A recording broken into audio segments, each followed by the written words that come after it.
आप सभी को मेरा प्यार भरा नमस्कार। आशा करते हैं आप ये वीडियो अंत तक देखेंगे, लाइक करेंगे, शेयर करेंगे और चैनल को सब्सक्राइब करेंगे और बेल आइकन को दबाना नहीं भूलेंगे।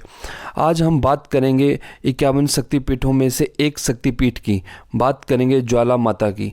ज्वाला माता के कई नाम हैं, ज्वाला देवी, ज्वाला जी, ज्वाला माई और ज्वालामुखी। बात करेंगे बाबा गोरखनाथ जी की। बात करेंगे बादशाह अकबर की। तो चलो शुरू करते हैं। ज्वाला जी मंदिर भारत में स्थित एक अति प्रसिद्ध हिंदू मंदिर है। यह मंदिर भारत के परम पवित्र 51 शक्तिपीठों में से एक है। यह मंदिर भारत के हिमाचल प्रदेश राज्य के कांगड़ा जिले में स्थित है। यहाँ माता सती की जीभ गिरी थी। यह मंदिर दुर्गा देवी को समर्पित है। देवी का यह मंदिर अन्य मंदिरों की तुलना में अनोखा है। इस मंदिर में देवी की मूर्ति के स्थान पर ज्वाला की पूजा की जाती है। इस मंदिर में 9 प्राकृतिक ज्वालाएं हर समय प्रज्वलित रहती हैं। ये ज्योतियाँ अलग अलग देवियों का प्रतीक मानी जाती हैं, जिनके नाम महाकाली, अन्नपूर्णा, चंडी, हिंगलाज, अंबिका, महालक्ष्मी, सरस्वती, अंजी देवी और विंध्यवासिनी हैं।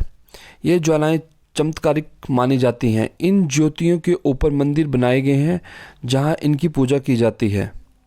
आज तक इसका रहस्य कोई नहीं जान पाया है कि आखिर ये ज्वाला कहां से निकलती है। कई भूवैज्ञानिकों ने कई किलोमीटर की खुदाई करने के बाद भी ये पता नहीं लगा सके कि यह प्राकृतिक गैस कहां से निकल रही है। साथ ही आज तक कोई भी इस ज्वाला को बुझा नहीं पाया है। माँ ज्वाला देवी के मंदिर के निर्माण सबसे पहले राजा भूमिचंद जी ने करवाया था। इसके बाद 1835 में महाराजा रणजीत सिंह और राजा संसार चंद ने इसका पुनर्निर्माण करवाया था। ब्रिटिश साम्राज्य के दौरान मंदिर की ज्वाला जानने के लिए जमीन के नीचे दबी ऊर्जा का पता लगाने के लिए काफ़ी कोशिश की गई, लेकिन उनके हाथ भी कुछ नहीं लगा। ज्वाला देवी की ज्वाला से संबंधित एक पौराणिक कथा भी है।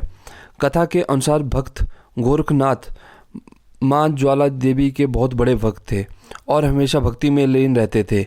एक बार भूख लगने पर बाबा गोरखनाथ ने माँ से कहा कि माँ आप पानी गर्म करके रखें, तब तक मैं भिक्षा मांगकर आता हूँ। जब गोरखनाथ जी भिक्षा लेने गए तो वापस लौटकर नहीं आए। मान्यता है कि ये वही ज्वाला है जो माँ ने जलाई थी और कुछ ही दूरी पर बने कुंड के पानी से भाप निकलती प्रतीत होती है। इस कुंड को गोरखनाथ की डिब्बी भी कहा जाता है। मान्यता है कि कलयुग के अंत में बाबा गोरखनाथ जी मंदिर में वापस लौटकर आएंगे और तब तक ज्वाला जलती रहेगी। भारत में जब मुगल शासक अकबर का शासन था, उसमें दुर्गा देवी का भक्त जिसका नाम ध्यानु था, वह 1000 यात्रियों के साथ ज्वाला जी मंदिर में देवी के दर्शन के लिए जा रहा था। यात्रियों के इतने बड़े दल को देखकर अकबर के सैनिकों ने दिल्ली के चांदनी चौक पर उन्हें रोक लिया और अकबर के दरबार में पेश किया। अकबर ने उनसे पूछा कि तुम सब लोग एक साथ कहाँ जा रहे हो। तब भक्त ध्यानु ने उत्तर दिया कि हम लोग देवी के दर्शन के लिए ज्वाला जी मंदिर जा रहे हैं। हम हर साल वहाँ जाते हैं। अकबर ने पूछा, ये ज्वाला देवी कौन है और उनके दर्शन करने से क्या होगा। तब भक्त ध्यानु ने जवाब दिया कि ज्वाला देवी इस संसार की रचना करने वाली हैं और संसार का पालन करने वाली हैं। वे भक्तों की सभी मनोकामनाएं पूर्ण करती हैं। उनका प्राप्त ऐसा है कि उनके मंदिर में बिना तेल और बाती के ही दिव्य ज्योत हर समय जलती रहती है। तब अकबर ने कहा कि हमें कैसे यकीन होगा कि तुम्हारी ज्वाला देवी इतनी शक्तिशाली हैं और तुम्हारी मनोकामनाएं पूर्ण करती हैं। इसलिए परीक्षा के लिए हम तुम्हारे घोड़े की गर्दन कटवा देते हैं। यदि तुम्हारी देवी में सामर्थ्य है तो तुम उनसे कहकर अपने घोड़े को फिर से जीवित करवा लेना। इस प्रकार भक्त ध्यानु के घोड़े की गर्दन काट दी गई। तब भक्त ध्यानु ने अकबर से विनती की कि 1 महीने की अवधि तक घोड़े के सर और धड़ को सुरक्षित रखा जाए। अकबर ने भक्त ध्यानु की बात मान ली और उन्हें आगे की यात्रा के लिए अनुमति प्रदान की। अकबर से विदा लेकर ध्यानु भक्त ज्वाला जी मंदिर पहुंचा और देवी से प्रार्थना की कि हे माता, आप तो सब कुछ जानती हैं। बादशाह अकबर मेरी शक्ति की परीक्षा ले रहा है और उसने मेरे घोड़े की गर्दन कटवा दी है। कृपया मेरी लाज रखें और मेरे घोड़े को फिर से जीवित करें। भक्त ध्यानु की प्रार्थना सुनकर दुर्गा देवी ने ध्यानु को दर्शन दिए और उससे कहा कि तुम चिंता मत करो, तुम्हारा घोड़ा दिल्ली में पूर्ण जीवित हो चुका है, इसलिए तुम चिंता छोड़कर दिल्ली पहुंचो। दिल्ली में घोड़े को पुनः जीवित होने पर बादशाह अकबर हैरान रह गया और उसने सेना की एक टुकड़ी ज्वालाजी मंदिर को नष्ट करने के लिए भेजी। ज्वालाजी मंदिर में बिना किसी तेल के ज्योति जलती देखकर अकबर के सैनिक आश्चर्यचकित रह गए। सैनिकों ने पवित्र ज्योति को बुझाने के लिए उनके ऊपर बड़े बड़े लोहे के तवे रखे, परंतु दिव्य ज्योति नहीं बुझी। इसके बाद अकबर के सैनिकों ने पास ही बह रहे झरने का पानी मंदिर तक लाने के लिए एक नहर बनाई और नहर का पानी दिव्य ज्योति के ऊपर गिराया और पूरे मंदिर को जलमग्न कर दिया, परंतु इससे भी ज्योति नहीं बुझी और अतः अकबर के सैनिकों की सभी कोशिशें नाकाम हो गई।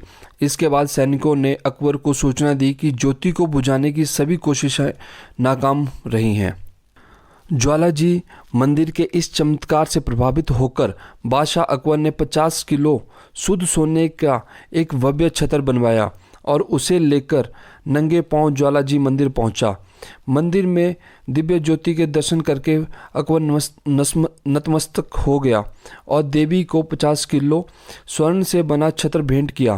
परंतु जैसे ही अकबर ने छत्र मंदिर में भेंट किया, छत्र के ऊपर एक दिव्य ज्योति प्रकट हुई और सोने से बना छत्र किसी अन्य विचित्र धातु में परिवर्तित हो गया, जो ना लोहा था, ना पीतल था, ना तांबा था और ना ही कोई अन्य ज्ञात धातु थी। इस प्रकार देवी ने अकबर की ये भेंट अस्वीकार की। दुर्गा देवी का यह चमत्कार देखकर अकबर ने देवी से अपनी गलत कार्यों के लिए अनेक प्रकार से क्षमा याचना की और वापस दिल्ली पहुंचा। दिल्ली पहुंचकर अकबर ने अपने सैनिकों को सभी भक्तों को प्रेम पूर्वक व्यवहार करने का आदेश दिया। आज भी बादशाह अकबर द्वारा चढ़ाया गया छत्र ज्वालाजी मंदिर परिसर में रखा हुआ है। इस छत्र की धातु का पता लगाने के लिए बहुत सी रिसर्च की गई, परंतु अभी तक इस धातु के प्रकार का पता नहीं लगाया जा सका है। आशा करते हैं आपको ये वीडियो पसंद आई होगी।